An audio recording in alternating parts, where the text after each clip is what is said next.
Ceci est une émission payée par l'heure de la bonne nouvelle. À l'heure de la bonne nouvelle aujourd'hui, Jésus et son premier miracle. Au commencement était celui qui est la parole de Dieu. Il était avec Dieu, il était lui-même Dieu. Tout a été créé par lui. Rien de ce qui a été créé n'a été créé sans lui. En lui résidait la vie, et cette vie était la lumière des hommes. Celle-ci était la véritable lumière, celle qui, en venant dans le monde, éclaire tout être humain. Bonjour et bienvenue à l'heure de la bonne nouvelle. Bonjour François, bonjour Jeff. Bonjour Jean-Pierre. Alors aujourd'hui, on va parler de ce premier miracle que Jésus a accompli. On sait que les miracles ont quand même été très nombreux dans la vie de Jésus. Et les miracles avaient aussi un but précis dans le ministère de Jésus. C'est ce qu'on va voir aujourd'hui.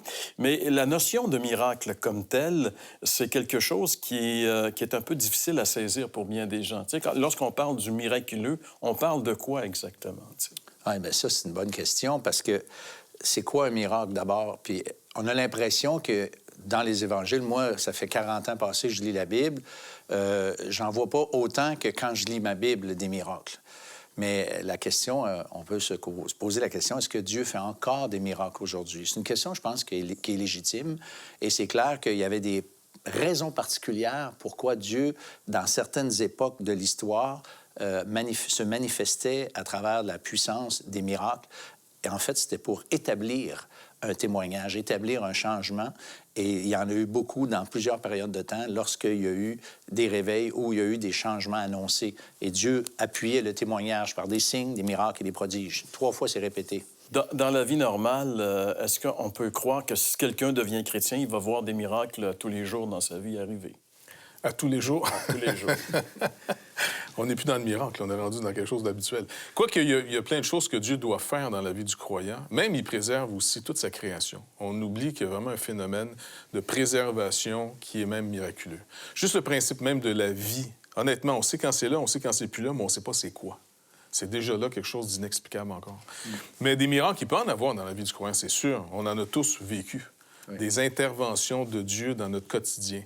Mais spectaculaire dans le sens, tu sais, je sais pas moi, tu es un paralysé qui va se lever puis se mettre à marcher, c'est pas courant, disons. Exact. François, toi, tu es allé voir les gens pour leur demander ce qu'ils croyaient des miracles? Bien, en fait, c'est ça. On a posé la question aux personnes s'ils croyaient aux miracles. C'est une question qui est légitime et on les écoute ensemble.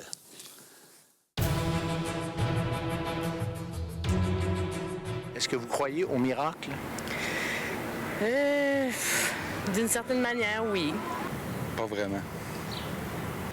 Je crois au destin. À tous les jours, il se réalise des petits miracles. On en a 2. Non, le miracle n'existe pas. Ça marchait très bien là, dans les temps de Jésus-Christ. Mais pas aujourd'hui. Aujourd'hui, il n'y a pas de miracle. C'est un sujet aussi de discussion, de controverse. J'en ai jamais vécu, mais je pense que je vais garder un petit côté de moi qui va croire à ça un jour si j'en ai besoin personnellement. Ouais, les opinions sont assez diversifiées. Gentil, la jeune fille, hein? Elle s'en garde un ou deux, là, encore. C'est sweet, quand même. Mais elle garde une ouverture, en réalité. C'est ça, exactement. C'est comme, est-ce que ma vie est mathématiquement comme finie ou est-ce qu'il y a un espoir que quelque chose peut venir d'ailleurs? Ouais. Tu sais, qui rentre, qui transcende, finalement, la réalité dans laquelle on est pris. Ouais. Est-ce que quelqu'un peut intervenir au-delà des lois de la nature? Ouais. Puis moi, Jean-Pierre, je fais des cours, je donne des cours avec des gens qui s'intéressent à l'Évangile. Et on présente l'Évangile, c'est 11 leçons, bon. Mais il y a une leçon sur la nouvelle naissance. Et puis, on insiste sur le fait que la nouvelle naissance est un miracle. C'est des gens qui ne croyaient pas, des gens qui étaient rebelles, des gens qui ont été puissamment transformés par l'Évangile et qui ont cru maintenant, comme quelqu'un a déjà dit une fois, un témoignage d'une jeune femme chez nous, elle dit « Je fais maintenant volontiers ce que je n'aurais pas fait sous la menace du fouet. » Tu sais, j'ai tellement aimé cette idée-là parce que cette fille-là, elle n'avait aucune aucune habitude religieuse, puis j'aime pas dire religieuse, mais lire la Bible, prier, aller dans une assemblée avec des chrétiens, chanter des cantiques, écouter des enseignements de la parole de Dieu, je veux dire, à se lever la nuit pour haïr ça. Puis là, complètement transformé. Encore, la Bible parle de la nouvelle naissance comme étant un miracle qui se produit encore aujourd'hui. Puis ça c'est le plus gros miracle que moi, je vois. Je suis souvent aux premières loges pour voir les transformations dans les vies des personnes à cause de l'Évangile. Alors, il y en a des miracles. Oui, et comme François le dit, en fait, la nouvelle naissance, c'est un changement de vie. Tellement profond. C'est une vie qui est complètement changée. Et le premier miracle que Jésus a fait était pour nous démontrer qu'il venait pour changer les choses. Ce visiteur venu du ciel est venu pour changer les choses et on en parle après la pause. Vous avez des questions ou des commentaires sur ce que vous venez d'entendre? Contactez-nous par téléphone ou réagissez sur les médias sociaux.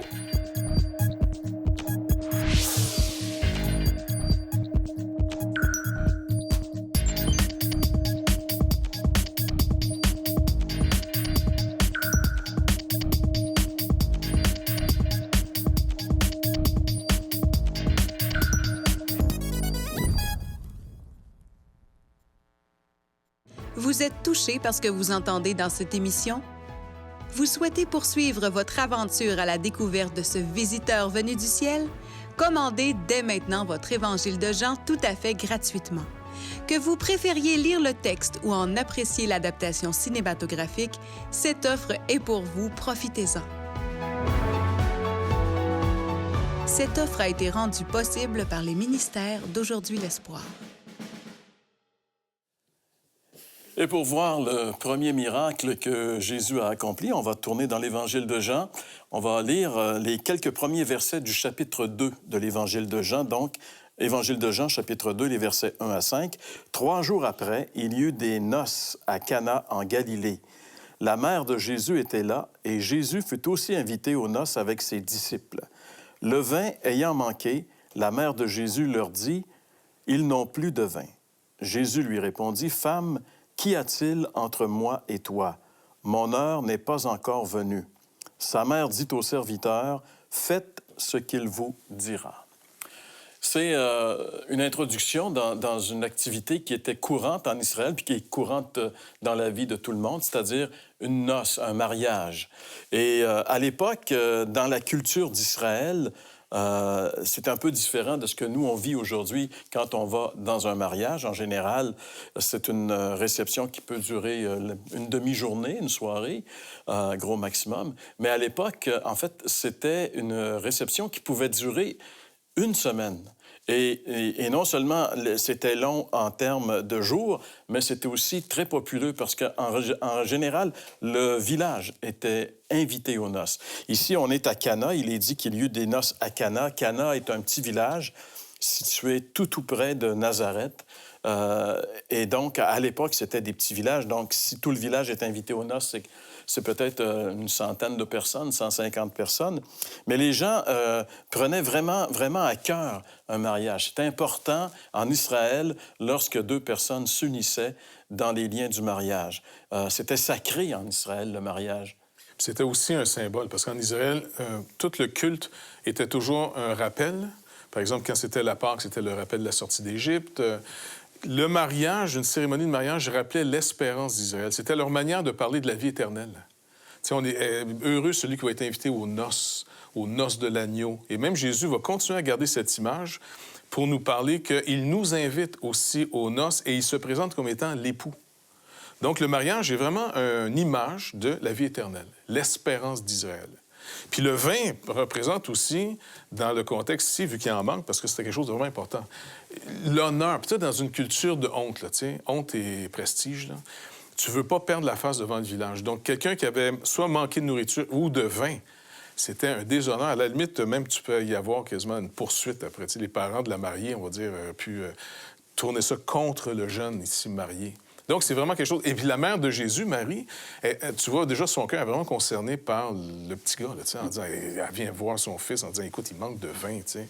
Puis c'est comme si le Seigneur veut rappeler en disant, regarde, parce que je suis sûr qu'elle sait qu'il n'est pas comme les autres, Jésus, quand même. Hein? Ah oui, elle a eu C'est les clair. prophéties de l'ange, quand même. C'est ça. Elle l'a eu sans l'action de Joseph. Fait que, tu sais, elle sait qu'il n'est pas normal. Oui, c'est ça. Mais le vin aussi, il faut le dire, c'est un symbole de la joie dans la Bible. Et même nous, on dit, écoute, hey, ce soir, on prend un bon repas, puis il va y avoir du vin. Puis, tu sais, je veux dire, c'est signe c'est festif. Et puis, dans la noce, c'est comme si on manquait de joie. Quand on manque de vin à quelque part, là, c'était vraiment dramatique dans le sens, là, ça scrape la fête. Quoi. Dans une société un petit peu superstitieuse aussi en Israël, manquer de vin dans une noce, ça pouvait aussi laisser supposer qu'il y avait un nuage noir qui pouvait planer sur, ça commence pas bien. Sur le mariage. Ça commence pas bien. Donc, il fallait se tourner de bord puis trouver une solution à ce problème.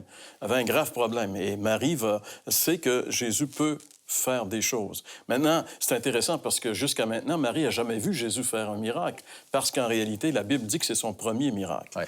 Alors, on va regarder maintenant le miracle comme tel. On va revenir dans l'Évangile de Jean et on va lire ici les versets 6 jusqu'à 10. « Or, il y avait là 6 vases de pierre destinés aux purifications des Juifs et contenant chacun 2 ou 3 mesures. Jésus leur dit, « Remplissez d'eau ces vases, et ils les remplirent jusqu'au bord. Puisez maintenant, leur dit-il, et apportez-en à l'ordonnateur du repas. » Et ils lui en apportèrent. Quand l'ordonnateur du repas eut goûté l'eau changée en vin, ne sachant d'où venait ce vin, tandis que les serviteurs qui avaient puisé l'eau le savaient bien, il appela l'époux et lui dit, « Tout homme sert d'abord le bon vin, puis le moins bon après qu'on s'est enivré. Toi, tu as gardé le bon vin jusqu'à présent. » Alors, il se passe un phénomène ici qui est au-delà du naturel, en réalité. Non, mais c'est vrai, ce qui arrive. Et il y avait des vases, en fait, des vases qui contenaient en litres d'aujourd'hui. Chaque vase pouvait contenir jusqu'à 600 litres. Donc, on peut penser ici à des à 100 litres, je pense, hein? 100 litres, ouais. 100 litres par cruche. J'ai dit 600. Oui, mais c'est pas grave. C'est généreux. C'est okay. Je vais prendre un petit peu de vin blanc. Non, mais c'est juste pour dire jusqu'à quel point le phénomène est intéressant. Mais ce que je voulais surtout suggérer maintenant, c'est que faisaient ces genres dans cet endroit où on célébrait le mariage? Bien, ici, Jean nous rappelle qu'il servait à la purification des Juifs. Parce qu'en Israël, le culte était fait, toute la croyance en Israël définissait 2 choses. D'abord, la loi. La loi te dit ce qui doit être. Donc, elle définit les choses exactement comme Dieu dit, comment les choses doivent être. Et inévitablement, ce qui est les vases de purification, c'est que ça met en lumière la souillure de nos cœurs. Mais ici, le Seigneur le fait par la souillure physique. C'est pour ça que les Juifs, avant de manger, se lavaient toujours les mains. Puis même, il avait reproché à Jésus une fois, de dire, tes disciples ne se sont pas lavés les mains avant de manger. Ils ne sont pas en train d'être concernés par les bactéries ou les virus. Ils sont plus dans le côté religieux. Spirituel. Exactement. Et donc, ces vases servaient, puis c'est un mariage, on va se toucher les uns les autres. Avant de manger, on se purifie par un rituel. Ce que même d'autres religions ont conservé jusqu'à aujourd'hui. Mais le but de tout ça ici, c'est, est-ce que vous avez vu, vous êtes sale? Et certains, en passant aujourd'hui, n'aiment pas tellement les valeurs judéo-chrétiennes parce qu'ils nous disent toujours « vous faites sentir le monde coupable avec ces valeurs. » Oui. Hein? On entend ça souvent. Puis on devrait leur dire « vous avez raison. » Vous êtes coupable. Parce qu'en réalité, si un sauveur nous est donné, bien, c'est pour nous sauver de quelque chose. Si le médecin vient, que tu ne vois pas que tu es malade, tu vas le laisser passer. Mais si, par contre, tes symptômes te font mal, il te rappelle que quelque chose ne t'atteint pas le but physiquement. Tu es malade. Alors, le médecin est une bonne nouvelle si tu le vois arriver quand tu sais que tu es malade. Sinon, si tu n'es pas malade, le médecin, bien, c'est comme n'importe qui passe. Tu n'en as pas besoin. Oui, les valeurs judéo-chrétiennes nous rappellent ce que Dieu exige de l'être humain et personne n'atteint le but. On n'atteint pas le but dans toutes les sphères de nos vies. Plus ou moins, mais on ne l'atteint quand même pas. Donc, les vases servaient à rappeler à tout le monde ici le besoin. Et deuxièmement, en Israël, on enseignait après ça, s'il y a un besoin, Dieu avait promis depuis le début de nous envoyer une solution, un sauveur, quelqu'un qui prendrait notre place. Et donc, à chaque mariage ou à chaque fois qu'on mangeait, à chaque fois qu'on partait en voyage, tout rappelait toujours la loi, ce qui doit être, et la promesse, ce que Dieu va faire. Et c'était, au fond, la bonne nouvelle. La bonne nouvelle a toujours été en Israël. Mais le problème avec les Juifs, c'est qu'ils sont devenus plus conscients de la loi que de la promesse. Et c'est pour ça qu'on dit, même les chrétiens peuvent tomber dans le panneau facilement. On peut devenir des légalistes, des gens qui font les choses, alors donc je mérite ce que j'ai fait. Plutôt que d'être conscient du besoin et de comprendre maintenant pourquoi Dieu s'est engagé lui-même à venir nous sauver. On ne peut pas se sauver nous-mêmes. Mais on a une bonne nouvelle. C'est une très bonne nouvelle. Puis que Jésus a pris le temps de changer l'eau en vin, il montre que finalement, ça y est, je suis arrivé.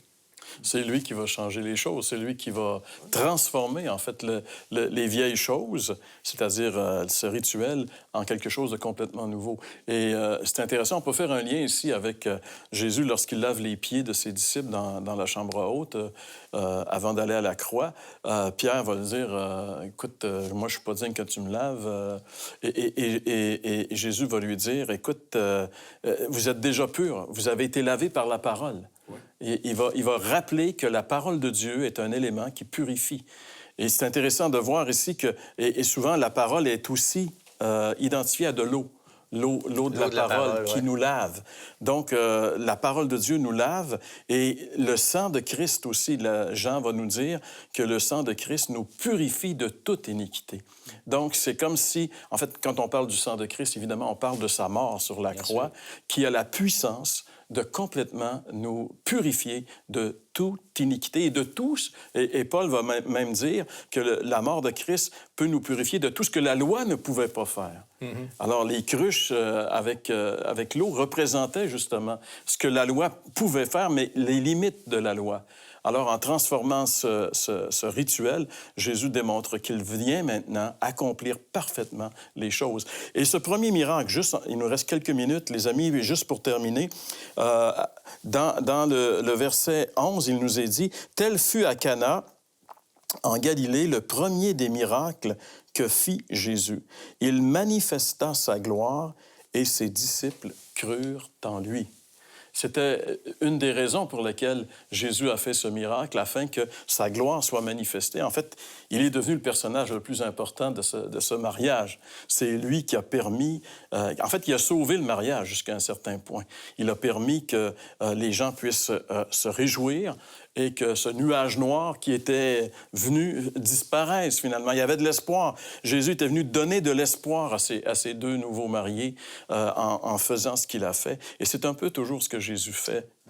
Bien, on est là exactement, le drame de la culpabilité et l'intervention miraculeuse de Jésus dans cette histoire-là qui amène la joie là où la culpabilité était.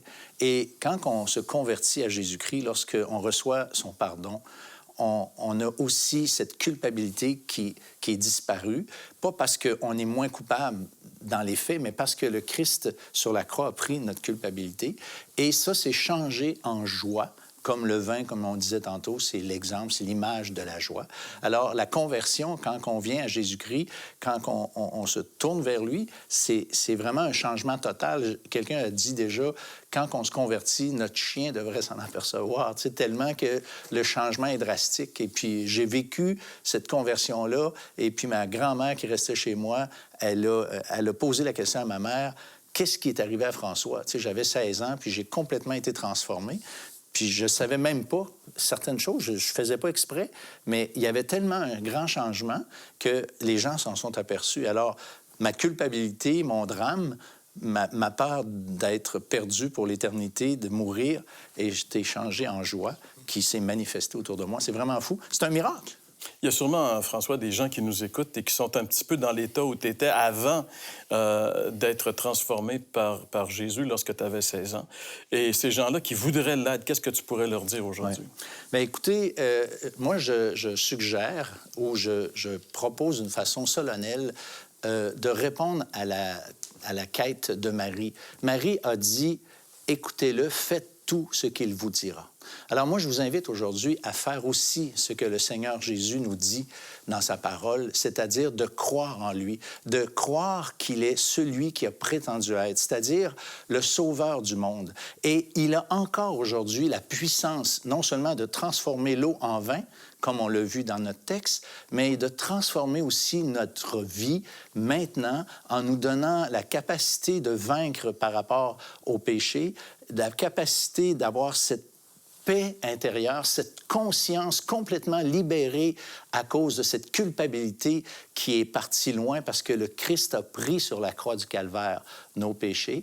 Et en se tournant vers lui, en lui faisant confiance, eh bien, on peut recevoir cette paix, pour ne pas dire cette joie, la joie du salut, qui est une puissance incroyable parce que moi, là, je sais où je m'en vais pour l'éternité et vous qui nous écoutez aujourd'hui, vous pouvez aussi savoir où vous allez aller parce que Dieu veut aussi donner à tous ceux et celles qui se tournent vers lui cette grâce merveilleuse de pouvoir expérimenter ce plein et entier pardon.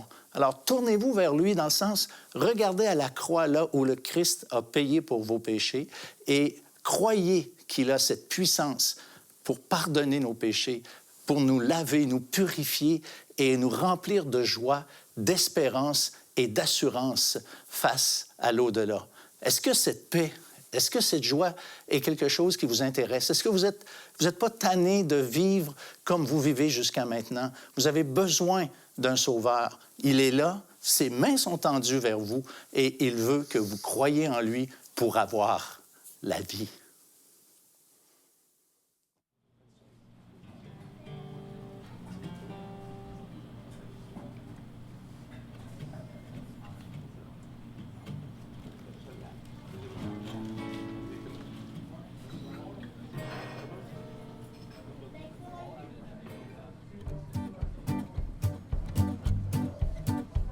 Auquel ami fidèle et tendre nous avons en Jésus-Christ, toujours prêt à nous entendre, à répondre à notre cri. Il connaît nos défaillances, nos chutes de chaque jour, sévère en ses exigences. Il est riche en son amour. Wow, oh, oh, wow, oh, oh, wow, wow, oh, wow, oh, oh, oh, oh, wow, oh, oh, wow, wow. Auquel ami fidèle et tendre nous avons en Jésus-Christ, toujours prêt à nous apprendre à vaincre en comptant sur lui.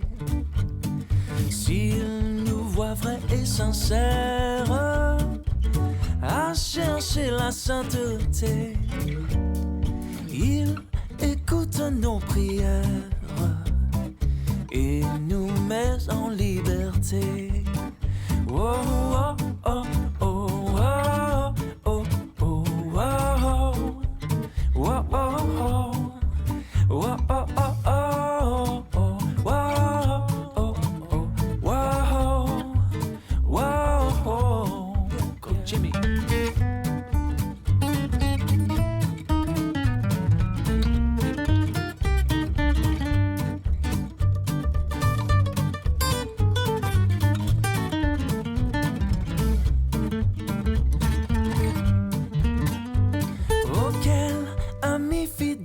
Tendre, nous avons Jésus-Christ.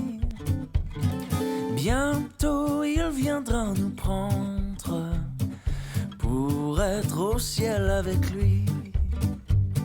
Suivons donc l'étroite voie en comptant sur son secours, car bientôt nous aurons la joie, yeah, de vivre avec lui toujours. Oh, oh, oh, oh, oh, oh, oh, oh, oh, oh, oh, oh,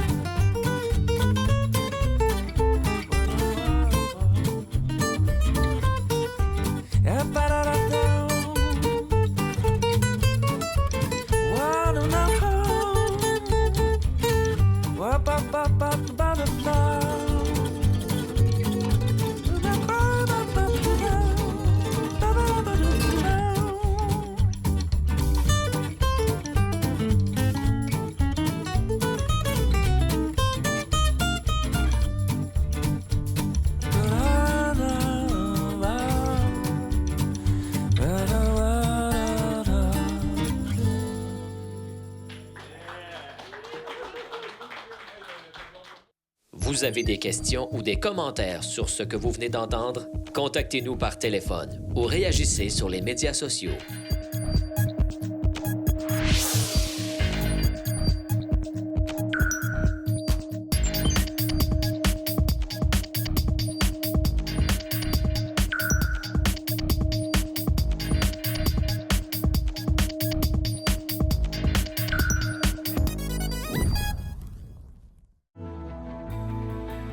La série complète sera disponible sur DVD dès la fin de la saison. Réservez votre coffret en nous écrivant à l'heure de la bonne nouvelle, casier postal 26006, Trois-Rivières, Québec, G8Y 7M1. Vous pouvez également le faire par téléphone au 1-866-509-1319 ou par courrier électronique à info@hbn.ca.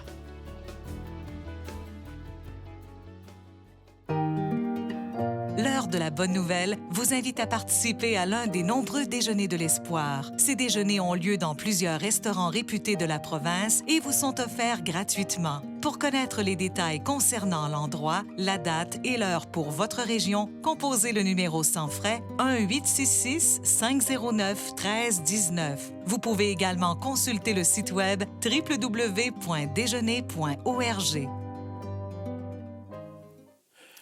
Oui, c'est une allusion qui est tout à fait biblique d'associer la joie avec le vin, mais aussi la joie avec le salut.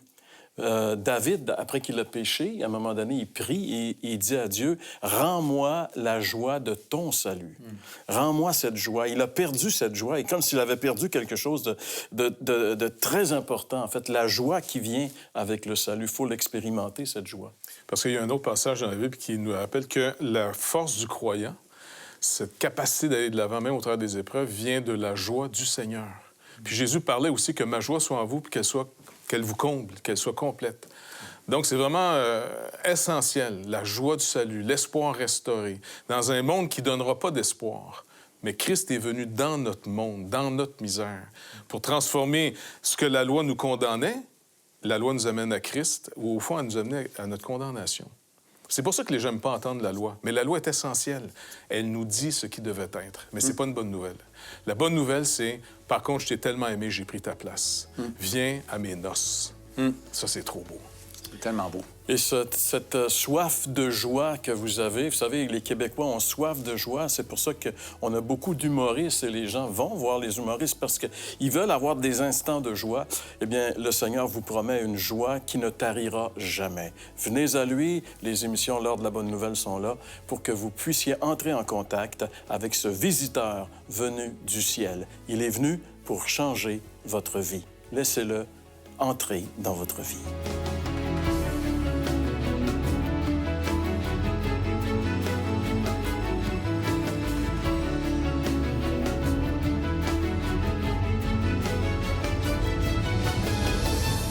Ceci était une émission payée par l'heure de la bonne nouvelle.